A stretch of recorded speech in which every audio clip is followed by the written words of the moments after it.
Heroic rescue team saves brave German shepherd from the fangs of ferocious wolves. I'll never forget that dawn in the Sierra de San Pedro Mártir, when the heart-wrenching howl of Shadow, my German shepherd, broke the mountain silence. The time between hearing his cry for help and finding him surrounded by a pack of hungry wolves felt like an eternity. What happened next tested not only our courage, but also what it truly means to be part of a pack. Dear listeners, before continuing with this story that I promise will give you goosebumps, I'd like to ask you a small favor. If you're enjoying what you're hearing, don't forget to hit the subscribe button and activate the notification bell. As we say in my hometown, a good rooster crows wherever he is. And you won't want to miss any of our stories, which are better than hot chocolate on a December night in Chiapas. All right then, let's continue with this incredible adventure. My name is Raúl Mendoza. I'm a ranger in the Sierra de San Pedro Mártir National Park in Baja California. For 15 years, I've been roaming these landscapes with Shadow, my faithful German shepherd trained in tracking and rescue. Together we've faced forest fires, rescued lost hikers, and even survived an encounter with an angry mountain lion. But nothing prepared us for what we experienced just 3 months ago, during the coldest season anyone can remember in the Sierra. It all began when we received a report about a group of students from UNAM who had gone camping and hadn't returned as planned. They had already been missing for 2 days, and with the approaching storm, every minute counted. "Raúl, we need you and Shadow to go out right now," Commander Jimenez told me over the radio. "A northern front is coming, and those kids won't survive another night in the open." "Understood, boss. We're on our way," I replied while preparing my equipment and putting Shadow's service vest on him. The sky was grayer than my mother-in-law's mood when I told her I was going to marry her daughter.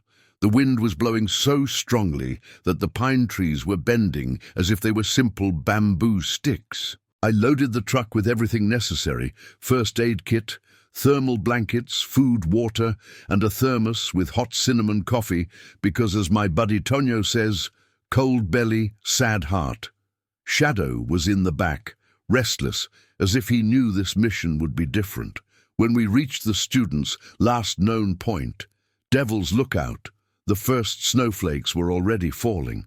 I left the truck and we began to follow the trail on foot. "Search, Shadow, search," I ordered, giving him a piece of clothing provided by one of the students. "Families to smell." My dog, with his privileged sense of smell, didn't take long to pick up something. He started barking and running toward the east, where the terrain becomes steeper and more dangerous. I followed him as best I could, cursing under my breath the moment those Mexico City kids decided to come camping in the middle of cold front season. The temperature was dropping faster than tequila at a patron saint festival. By the time we had been walking for 2 hours, my fingers were so numb I could barely adjust my flashlight. The snow was now falling heavily, forming a white curtain that made visibility difficult. Suddenly, Shadow stopped, sniffed the air, and abruptly changed direction. "What's going on, boy?" I asked, confused by his change in attitude, but he continued his new course with determination.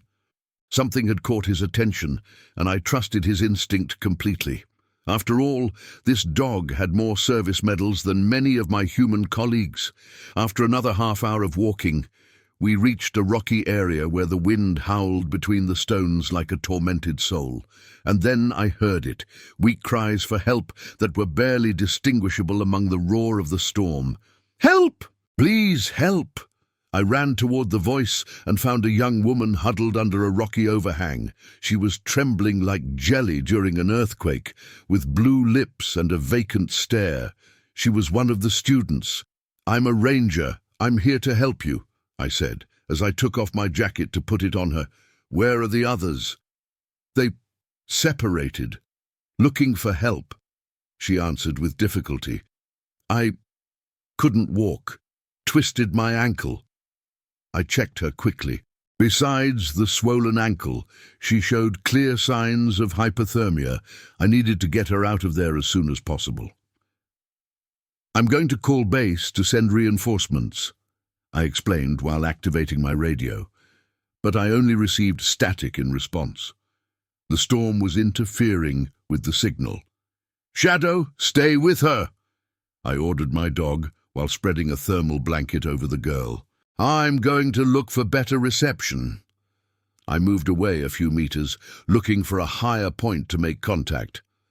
When I finally managed a broken communication with the base, I heard something that froze my blood more than the mountain cold. Shadow's desperate barking followed by a deep growl that didn't come from him. I turned immediately, and what I saw left me stunned. A grey wolf, huge as a calf, was a few meters away from where I had left Shadow and the girl. My dog had positioned himself between the predator and the young woman. His hair bristled and showing his teeth. "Shadow, stay!" I shouted as I ran back. But it was too late. The wolf wasn't alone. From among the trees emerged 5 more wolves, surrounding my dog and the student. We were in the middle of a pack's territory, and amid the storm, these animals were hungry and desperate.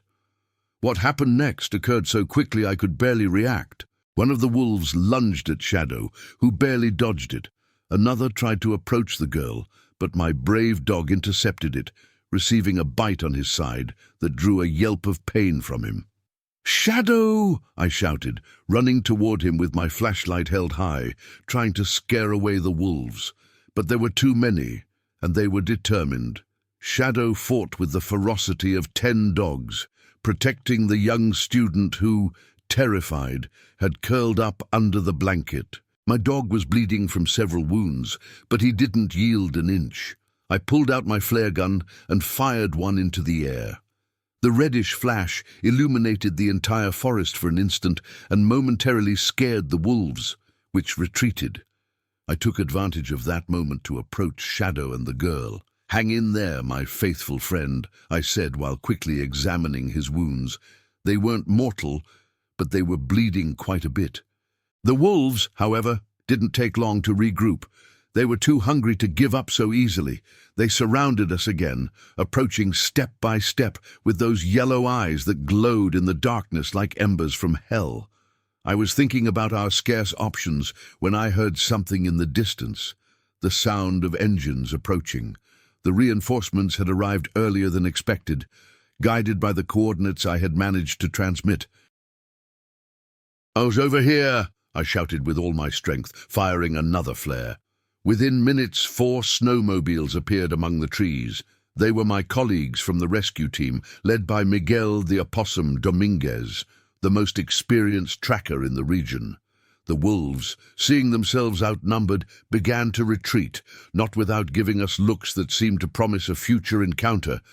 The last to leave was the alpha wolf, who kept his eyes fixed on Shadow for a moment, in what seemed to me a gesture of recognition between warriors. "Man, Raúl, you literally walked into the wolf's den," exclaimed the opossum as he dismounted from his snowmobile. "Are you all right?" "The girl has hypothermia and an injured ankle," I replied while carrying Shadow in my arms. "But my dog needs urgent attention. Those damn wolves nearly turned him into tacos." Together, we secured the student on a stretcher and Shadow in an improvised harness. During the journey back, my faithful companion didn't stop looking at me with those eyes that seemed to say, "I did what I had to do, boss." The following days were pure anguish. Shadow was treated by the best veterinarian in Ensenada, who gave him more than 20 stitches distributed across his body. The student, whose name turned out to be Mariana, recovered without major complications and kept asking about the condition of the dog, who had risked his life to protect her. The rest of the students were found that same night by other rescue teams. All survived, thanks to having followed the emergency protocol they were taught before their excursion.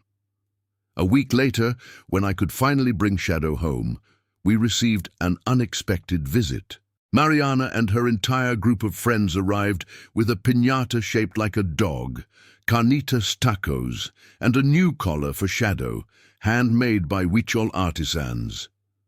"It's the least we could do," Mariana said, gently stroking my dog's head, who wagged his tail as if he had never been near death. "Shadow didn't just save me, he saved all of us. If I had died there, my friends would have continued looking for me and perhaps suffered the same fate."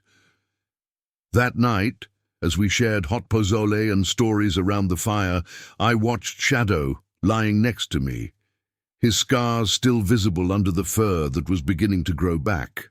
I thought about how, sometimes, the greatest heroes come in the most unexpected packages. Now, every time we go out on a mission and encounter wolf tracks, Shadow stops, raises his nose to the wind, and seems to hear something I cannot hear. Perhaps it's the memory of that night, or maybe, as my grandmother says, there are conversations that only those who have looked death in the eyes together can understand. The truth is that, since then, the wolves of the Sierra de San Pedro Mártir seem to respect our territory.